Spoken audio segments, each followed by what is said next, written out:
Hey my viewers and subscribers, what's up? How are you doing? Hope all is well. Guys, I have this one plant here taking over my garden and everywhere. It's right there, here.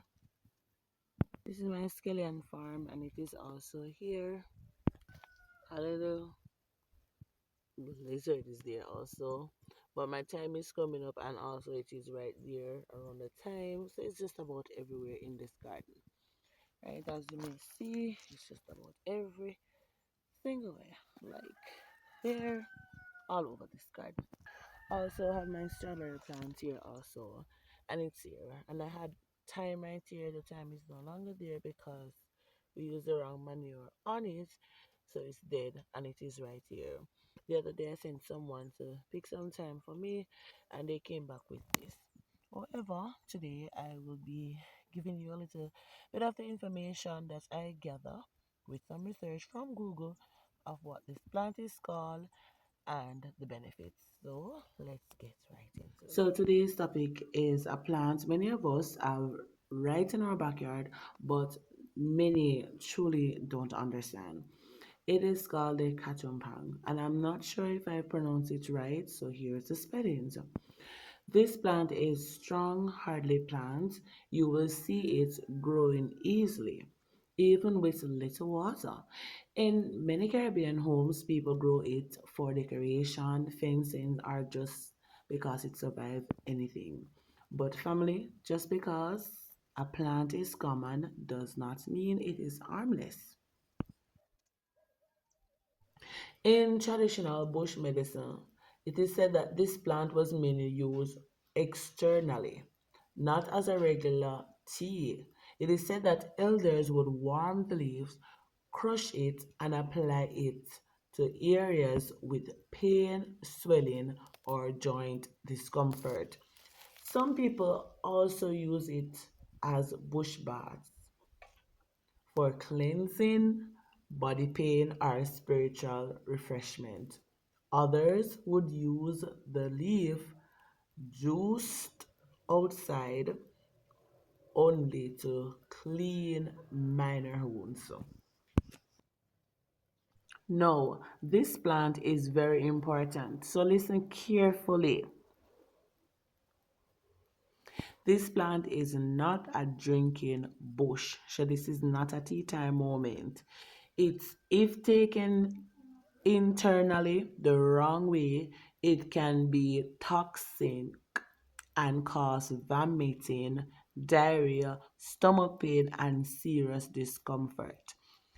It should never be given to children. Pregnant and breastfeeding women should avoid it completely. This is one of those plants our elders respect and feared because they knew a little can help, but too much can harm. This is why we must say it clearly. All bush is not tea bush. Just because you see a leaf does not mean you should boil it or drink it. There are many safer herbs for tea like fever grass, peppermint, cerasee, soursop leaf, crowfoot leaf, you name it. I am sharing this information for educational purpose only, not to replace medical advice.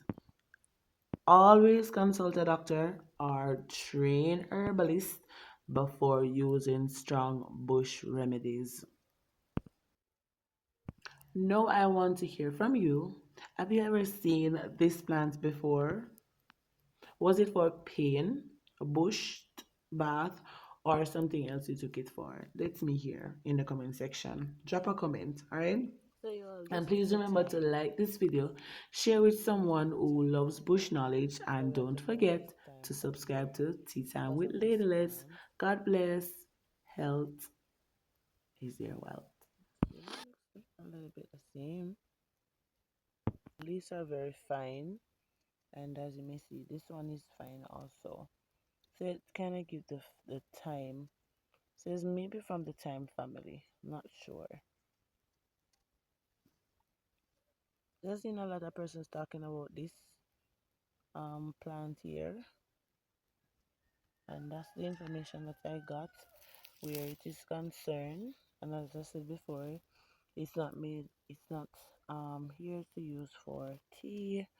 So I'm not sure what in my country, like where I'm from, they don't use it for tea. They use it for healing. And you can gather your own information on it also, do your research, and let us continue to, you know, appreciate the plants that are around us. These natural herbs, they're for healing. Every single thing has its use.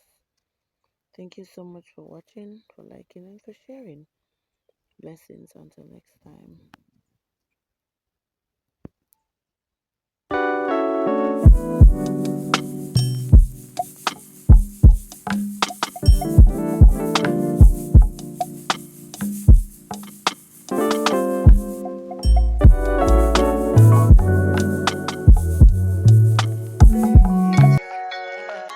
Drink up to my jabber, herbs pouring on my cup. Bush with your blood and hiccup. Yeah, that's a tea time with Lacey. It's the greatest power we shall never